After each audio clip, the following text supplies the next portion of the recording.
출근길 하나님 말씀과 동행하는 출동큐티의 진기선 목사입니다. 오늘 우리가 함께 묵상할 말씀은 예레미야 11장 18절에서 12장 6절입니다. 제가 낭독하겠습니다. 여호와께서 내게 알게 하셨으므로 내가 그것을 알았나이다. 그때에 주께서 그들의 행위를 내게 보이셨나이다.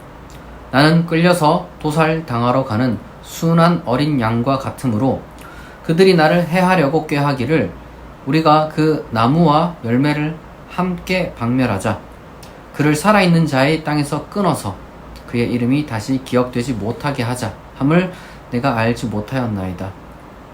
공의로 판단하시며 사람의 마음을 감찰하시는 만군의 여호와여, 나의 원통함을 주께 아뢰었사오니 그들에게 대한 주의 보복을 내가 보리이다 하였더니, 여호와께서 아나돗 사람들에 대하여 이와 같이 말씀하시되 그들이 네 생명을 빼앗으려고 찾아 이르기를 너는 여호와의 이름으로 예언하지 말라.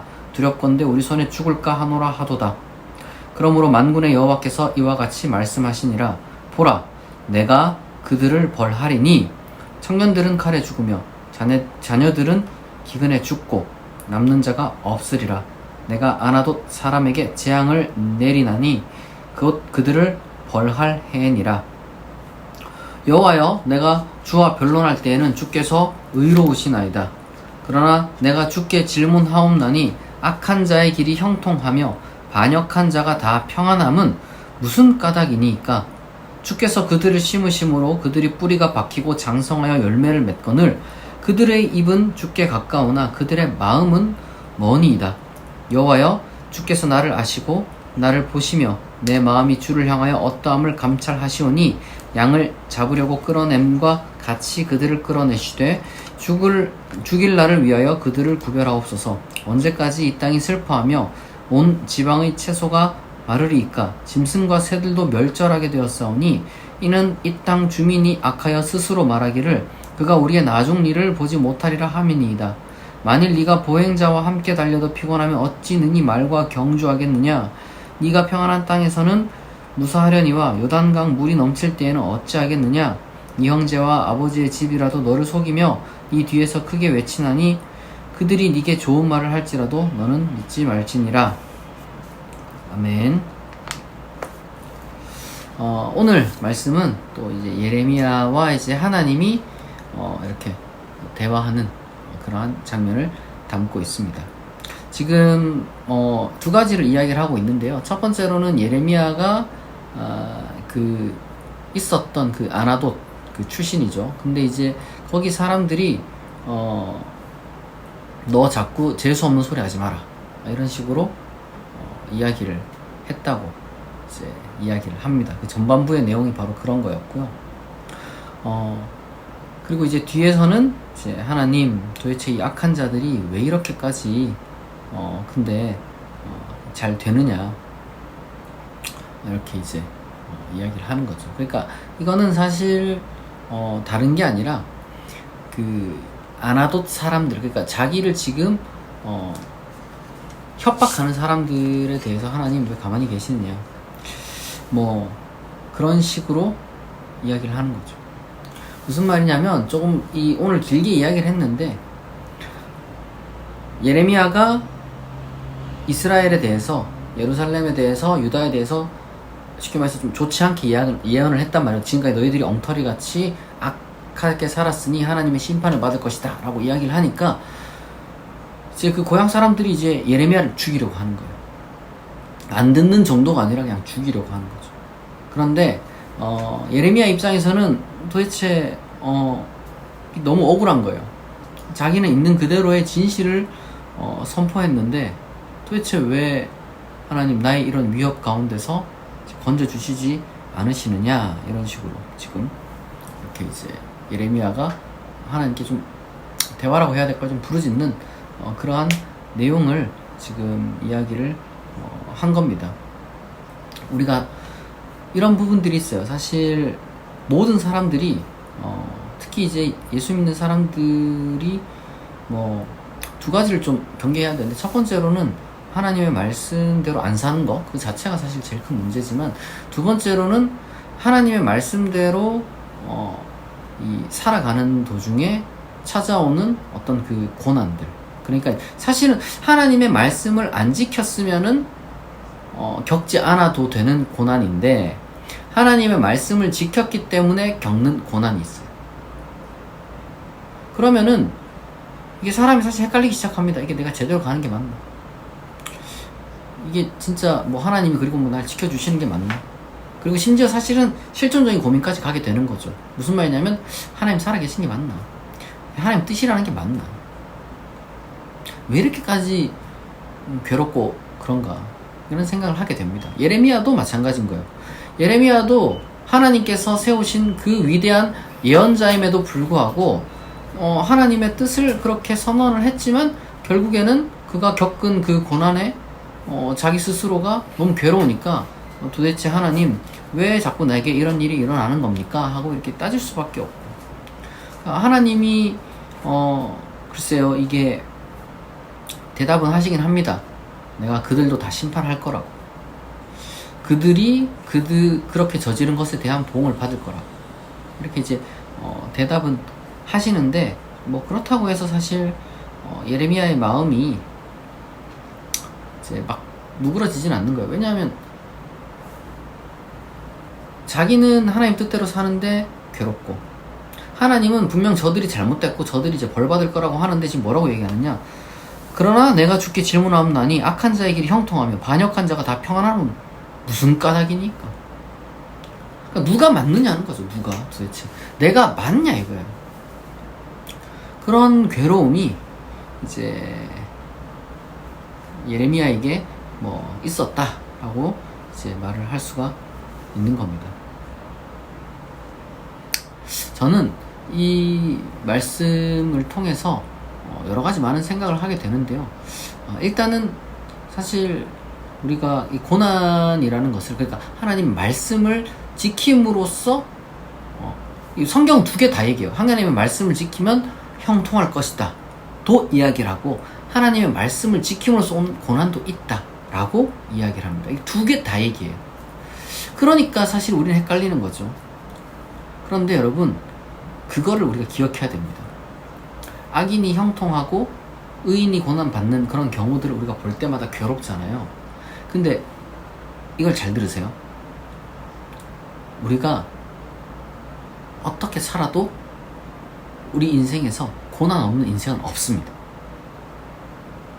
그걸 기억해야 돼요. 우리가 의롭게 살아도 고난이 있고, 악하게 살아도 고난이 있어요. 우리가 의로울 때 괴로운 이유는 상대적인 관점이 우리 가운데 있기 때문입니다. 내가 의롭게 사는데, 하나님 말씀대로 사는데 내가 고난이 있고, 그렇게 아닌 사람들이 지금 형통해 보여요. 근데 여러분, 이게 영원한 게 아니라는 걸 우리가 잊어버리기 때문에 괴로운 거예요. 항상 하나님은 우리에게 말씀하십니다. 일시적인 거라고. 우리가 하나님의 말씀대로 살아서 찾아오는 고난이 우리 가운데 있습니다만, 그건 여러분 다 하나님이 보고 계신 거예요. 하나님이 다 그걸 보고 계십니다. 다 그걸 여러분 하나님께서 정의롭게 거기에 대해서 갚아주실 그런 그 계획이 다 있으신 분이에요. 우리가 그걸 정확하게 몇 날 몇 시에 뭐 어떻게 될지 모를 뿐이지, 하나님의 우리가 선하심을 믿으면 하나님이 우리의 어떤 그 의로운 고난을 다 보고 계신다는 걸 우리가 알아야 됩니다. 동시에 여러분, 어차피 우리는 고난 가운데 살아가는 게 우리 인간이에요.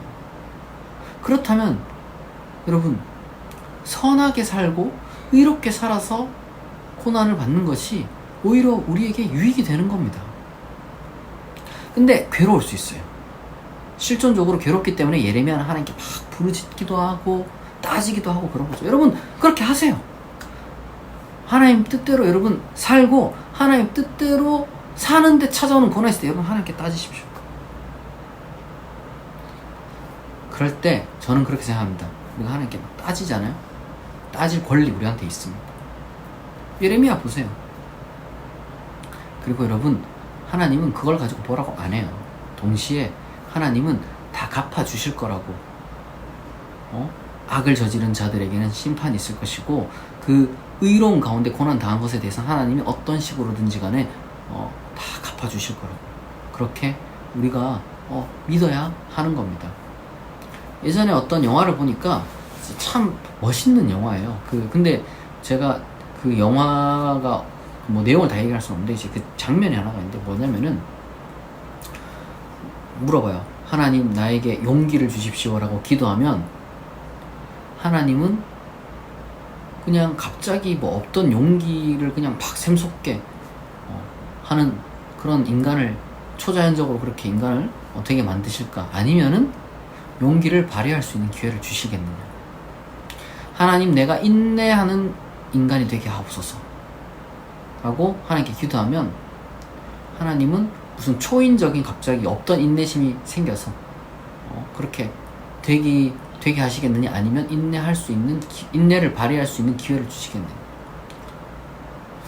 의인의 고난은 다 그런 거예요. 의인의 고난이라는 것은 우리가 다 설명할 수는 없겠지만, 물론 이것으로 중요한 것은 우리는 하나님 말씀대로 살아갈 때 우리 하나님께 따질 수가 있고, 하나님이 또한 그러한 의로운 선한 자의 고난에 대해서 다 지켜보시고 하나님께서 갚아주실 것이고, 또한 우리가 이 의로운 고난 가운데 그 의로운 고난으로 말미암아 우리가 또 우리의 영광스러운 어떤 그 우리 스스로가 가질 수 있는 그런 또 귀한 시간을 우리가 가질 수가 있는 거예요.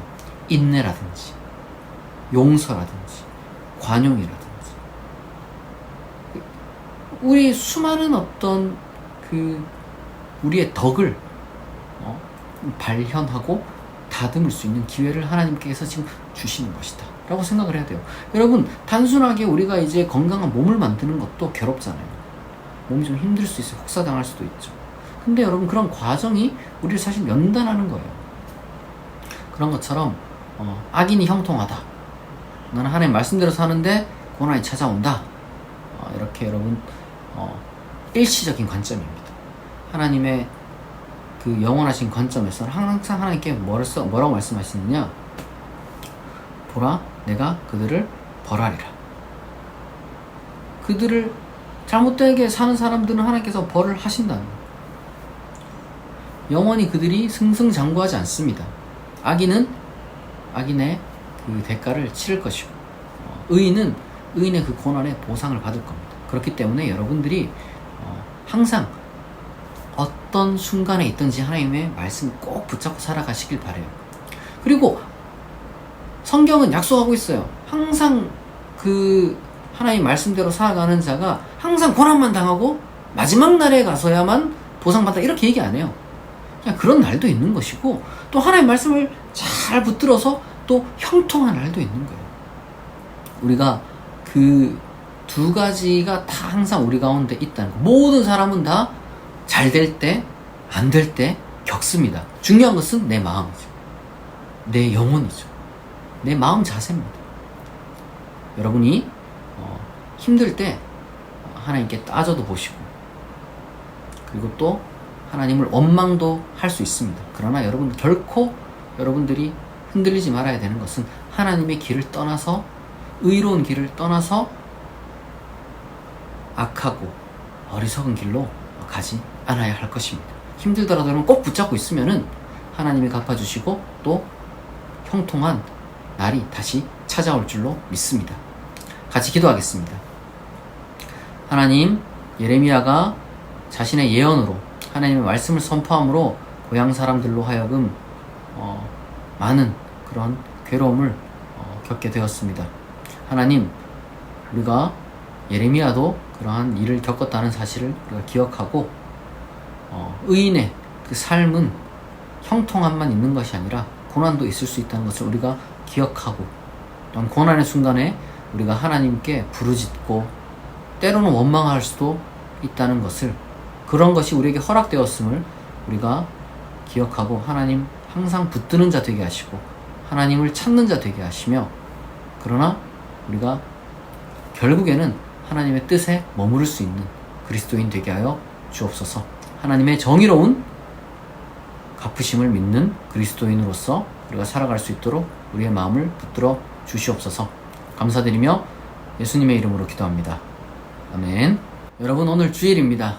오랜만에 다시 주일 설교가 또 시작됩니다. 우리 축복누린 교회 성도들은 이번 주부터 다시 잠언 풀이 설교를 들으실 수가 있습니다. 여러분 주보도 이렇게 밴드와 그리고 또 이제 메일로 발송되니까요. 여러분 참고해 주시면 감사하겠습니다.